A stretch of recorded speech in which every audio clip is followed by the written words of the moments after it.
Nous sommes dans la cathédrale de Notre-Dame de Paris, le 2 décembre 1804. Napoléon Bonaparte, à seulement 35 ans, vient d'être couronné empereur. La cérémonie veut faire le pont entre les traditions d'Ancien Régime et les nouveautés révolutionnaires. D'un côté, le pape, le clergé et les symboles spirituels. De l'autre, les élus, les soldats, les drapeaux tricolores et les symboles de la République. Officiellement donc, Napoléon est au pouvoir pour réconcilier le monarchisme et la Révolution. Et fort de ce statut, il doit jurer de défendre les choses suivantes. D'abord et avant tout, l'intégrité du territoire. Ensuite, une vision libérale de la Révolution. Enfin, garantir l'équilibre économique et la prospérité du pays. Mais la chose n'est pas si simple. Pour protéger le territoire, l'empereur doit agir avant que l'Europe ne se coalise une nouvelle fois contre la France. Quant à la protection des valeurs libérales de la Révolution, elles sont menacées de l'intérieur même du pays. Les Jacobins, les royalistes, l'opposition grimpe rapidement dans l'opinion publique. En définitive, le début du règne de Napoléon est marqué par l'incertitude. Dans cette nouvelle vidéo, nous tenterons de comprendre les stratégies militaires et diplomatiques des belligérants. Nous tenterons également d'analyser le contexte politique et économique de l'époque, et nous étudierons les raisons pour lesquelles Napoléon s'est finalement détourné de l'Angleterre. Et suite à cette étude, nous serions en mesure de comprendre comment l'empereur a remporté la plus brillante victoire de son règne, la bataille d'Austerlitz.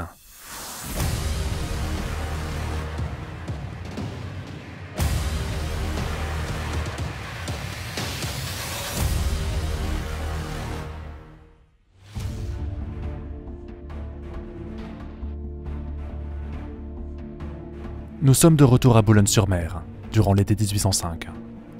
Napoléon Ier, tout juste nommé empereur, rassemble ses troupes sur les bords de la Manche. Il est persuadé d'une chose. Il n'a besoin que de 6 heures de beau temps, et 200 000 de ses hommes prendront pied sur les îles britanniques. Il semble donc que malgré 10 ans de guerre ininterrompue entre l'Europe et la Révolution, le continent n'est pas prêt de connaître la paix. Alors quelles sont les raisons qui poussent les belligérants à reprendre les armes ? Pour y répondre, nous pouvons dresser le tableau suivant. Dans une première colonne, nous listerons les motivations politiques. Dans une deuxième, nous analyserons les motivations d'ordre économique. Alors commençons par la première colonne. Contrairement au conflit précédent, la guerre contre la Révolution française est d'un type nouveau. C'est d'abord et avant tout un affrontement idéologique. D'un côté, l'idéal révolutionnaire incarné par la République puis par l'Empire. Et de l'autre, la contre-révolution emmenée par les royalistes français et les puissances européennes. Le problème, c'est que la première coalition, formée en 1793, a complètement échoué à renverser le régime républicain. Malgré une invasion lancée sur tous les fronts possibles, Paris a retourné la situation à son avantage. Subitement, aux tensions idéologiques se sont ajoutées des tensions territoriales. La France a grandi de ses conquêtes. Voilà une chose tout à fait insupportable pour ses voisins. Seulement du point de vue de Paris, l'expansion devient vite une question de survie économique. La révolution signifie changement politique, mais aussi désastre financier. L'émigration des nobles, la guerre civile, la défection de la marine et la perte des colonies en sont les raisons principales. En réaction, les révolutionnaires consolident leur conquête dans l'espoir de favoriser l'industrie française. Ils bloquent également les exportations britanniques, tant que ces derniers bloquent les ports maritimes. Bref, si l'Europe s'embrase pour des questions d'idéologie et de territoire, le contrôle du marché continental et le contrôle des mers sont des motivations tout aussi cruciales. Dans ce contexte, on comprend pourquoi les traités de paix ne permettent pas la résolution de ces problèmes. Quel pays, en effet, aurait intérêt à laisser l'idéologie révolutionnaire prendre pied sur le continent? Et puis, imaginez que l'Empire devienne un mastodonte économique. À Moscou, à Berlin, à Vienne, à Londres, on sent le danger venir. Et devant ce nouveau danger, le Corse prend 2 décisions. La première, c'est de débarquer en Angleterre avant que la Prusse, que l'Autriche et que la Russie ne lui déclarent la guerre. La deuxième, c'est de réformer l'armée. Dans les épisodes précédents, nous avions vu que les succès militaires de la Révolution étaient dus à 2 innovations. D'abord, le système divisionnaire permettant d'augmenter la vitesse de déplacement des troupes. Ensuite, la propagande révolutionnaire permettant de surmotiver les soldats. L'armée impériale, qui prend la suite, récupère ces éléments et les améliore encore. Aussi, Le système divisionnaire devient le système en corps d'armée. Grossièrement, les corps d'armée sont la réunion de plusieurs divisions placées sous la supervision d'un maréchal. Ils n'emportent avec eux aucun canon lourd, très peu de vivres, aucun magasin. Tout est fait pour privilégier la vitesse et l'initiative. Mais pour que cela soit possible, encore faut-il motiver les troupes. C'est là que la propagande impériale entre en action. Lors de la Révolution, les citoyens prenaient officiellement les armes pour défendre la patrie des hommes libres. Lors de l'Empire, on se bat pour la même idée. Sauf que cette fois-ci, Napoléon Ier est présenté comme le garant de la victoire finale. Résultat, les soldats ont une adoration sans faille pour leur général. Et toutes ces réformes font de l'armée impériale la grande armée. 200 000 hommes, tous prêts à traverser la Manche dès que l'empereur en donne l'ordre. Mais malgré tous ces calculs, il semble que Napoléon ait fait une erreur. Ce n'est pas vers les îles britanniques que la grande armée doit tourner son regard. À la fin de l'été 1805, l'Autriche et la Russie mobilisent 250 000 hommes. Quelques jours plus tard, ils déclarent la guerre à la France. Quant à la Prusse, elle fait placer ses 200 000 soldats en alerte maximale. La troisième coalition est ainsi formée, et voilà que l'empereur semble avoir déjà perdu. Cependant, il est possible d'exploiter les faiblesses du dispositif ennemi. Si la grande armée effectue une manœuvre pour battre les Autrichiens avant l'arrivée des Russes, puis pour battre les Russes avant l'arrivée de la Prusse, alors elle disposerait d'une chance de victoire. Mais cela semble impossible. Comment faire déferler autant d'hommes sur une distance aussi grande, et tout cela en si peu de temps? C'est infaisable. Infaisable avec une armée classique. Mais peut-être pas pour la grande armée, intégrant les deux innovations dont nous avons parlé tout à l'heure. Et c'est justement parce que la manœuvre semble impossible qu'elle est peut-être le seul moyen pour Napoléon de sauver son empire.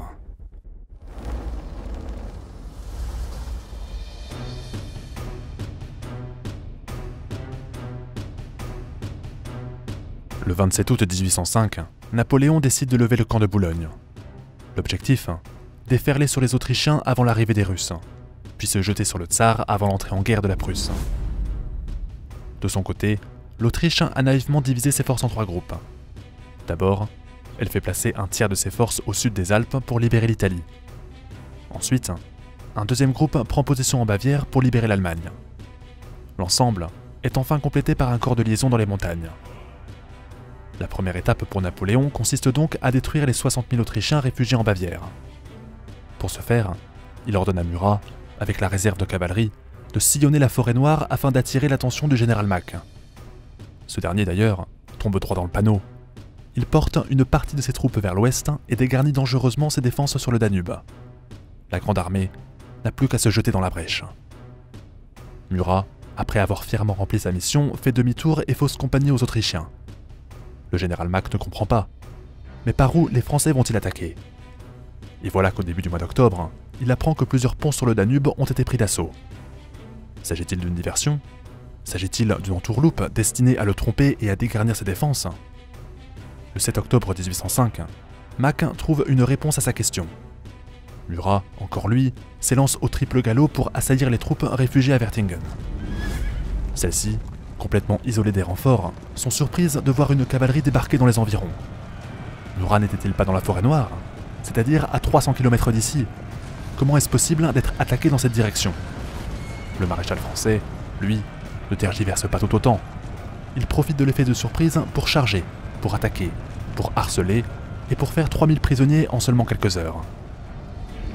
Le général Mack, cette fois-ci, a compris l'étendue de son erreur. Non seulement les Français n'ont aucune intention de passer par la forêt noire, mais de plus, la grande armée s'est placée de façon à couper ses forces en deux. Même le corps de liaison ne peut pas lui venir en aide.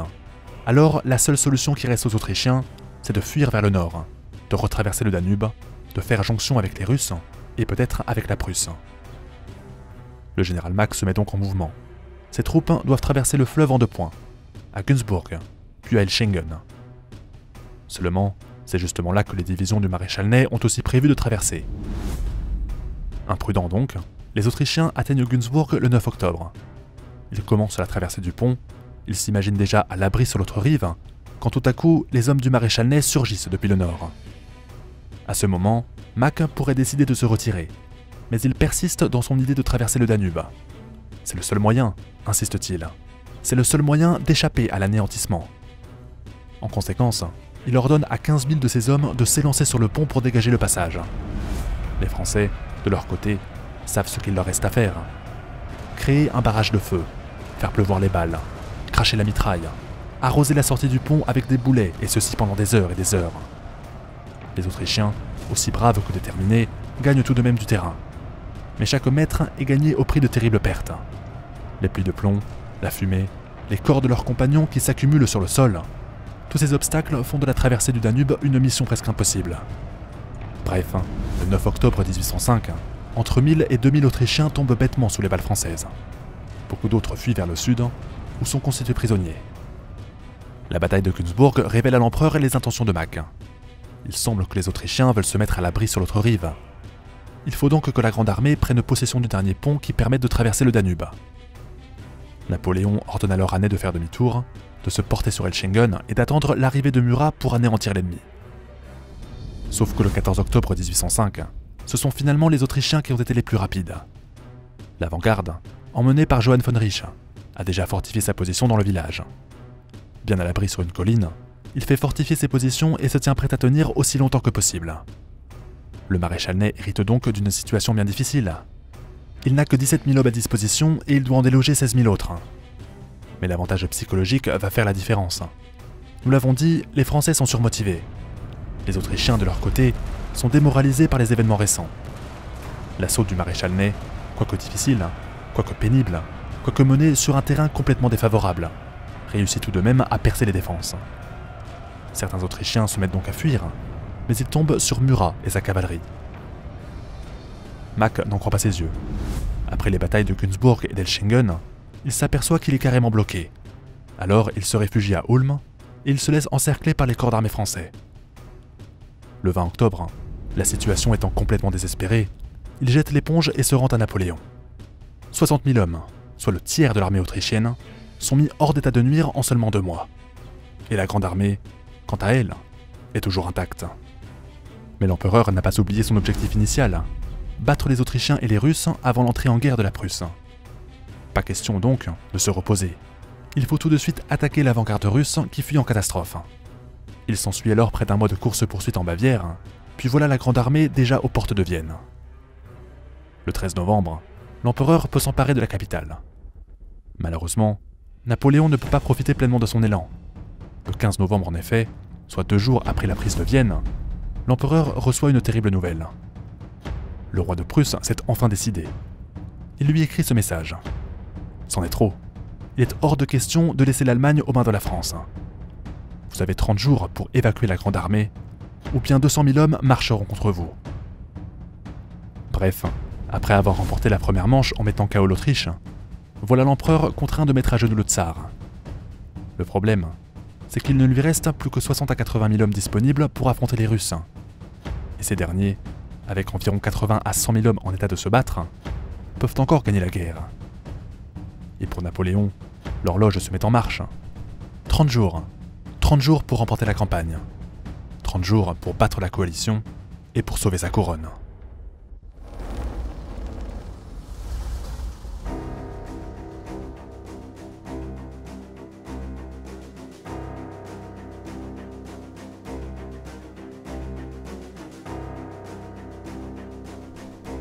Nous sommes à Vienne, dans la capitale du Saint-Empire, en novembre 1805. Après l'offensive éclair de Napoléon, la situation stratégique est la suivante. L'Autriche dispose encore de 2 armées. Cependant, les manœuvres françaises ont permis de les bloquer autour des Alpes. La Grande Armée évite ainsi leur jonction avec les Russes et peut concentrer 60 à 80 000 hommes contre le tsar. Problème, ce dernier dispose de la supériorité numérique. Et de plus, Berlin vient d'annoncer son entrée en guerre d'ici 30 jours. À cette situation vient s'ajouter l'annonce d'une catastrophe. Le 21 octobre 1805, les Anglais ont coulé le semblant de flotte dont disposait Napoléon. Une déroute qui fait peser de graves menaces sur l'économie française. Si le Corse ne remporte pas la victoire rapidement, il risque de perdre la confiance de l'élite parisienne. Devant l'urgence de la situation, l'empereur n'a pas d'autre choix que de tendre aux Russes un piège monumental. Le sort de la campagne dépend donc autant de l'attitude de Napoléon que du comportement du tsar. Et pour comprendre l'état d'esprit de ce dernier, il peut être utile de nous plonger, pour un bref instant, dans l'un des romans décrivant à merveille la situation militaire côté russe. Ce roman, c'est le livre Guerre et paix de Léon Tolstoï. L'écrivain imagine un héros qu'il appelle André Bolkonski. André est un jeune officier qui sort à peine de l'école militaire. Une école où bien sûr il a lu, relu, lu et relu encore les exploits militaires de Bonaparte. En réalité, André adore Napoléon. C'est son héros, c'est son exemple. Car comme tous les jeunes aristocrates de l'époque, André n'a qu'un seul rêve: devenir un grand général et un grand politique. La gloire, le triomphe, l'importance.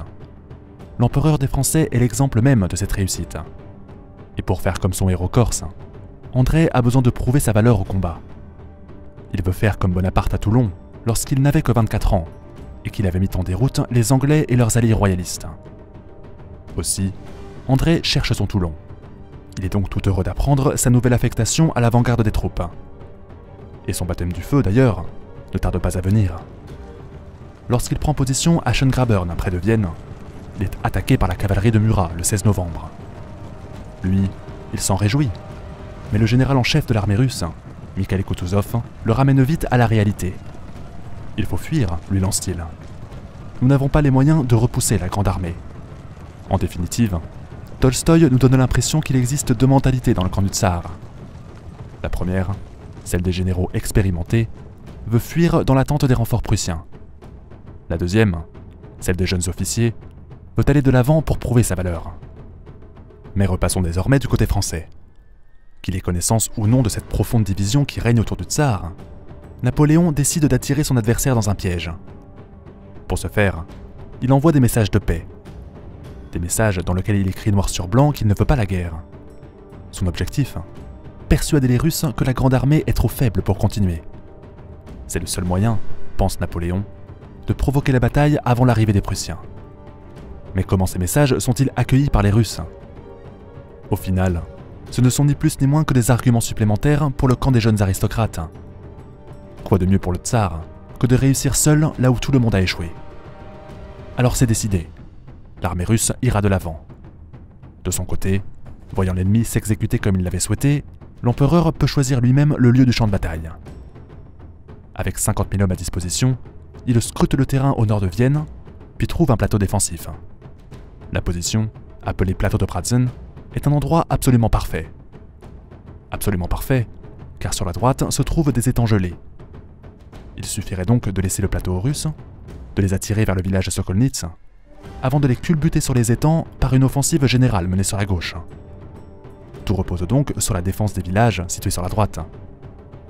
Le problème, c'est que Napoléon a besoin de beaucoup d'hommes pour mener son offensive sur la gauche. Il a donc besoin de renforts, et vite. Davout doit alors quitter Vienne en précipitation et se porter vers son empereur. La réussite du plan dépend donc du maréchal. Du maréchal et du comportement des Russes. Aussi, l'empereur doit continuer à bercer l'ennemi dans l'illusion. Dans l'illusion d'un combat facile. Dans l'illusion d'une grande armée prête à céder au premier assaut. Alors Napoléon prend position sur le plateau puis l'abandonne à la vue des Russes. Une façon de faire croire qu'il est désespéré. Et la supercherie fonctionne à merveille. Le matin du 2 décembre 1805, soit 2 semaines avant l'entrée en guerre de la Prusse, le tsar et l'empereur du Saint-Empire tombent droit dans le panneau. Ils sont persuadés que la victoire sera facile. Alors ils donnent l'ordre d'attaquer. Aucun d'entre eux, bien évidemment, ne se doute un seul instant que Napoléon est sur le point de remporter la plus grande victoire de son règne, la bataille d'Austerlitz.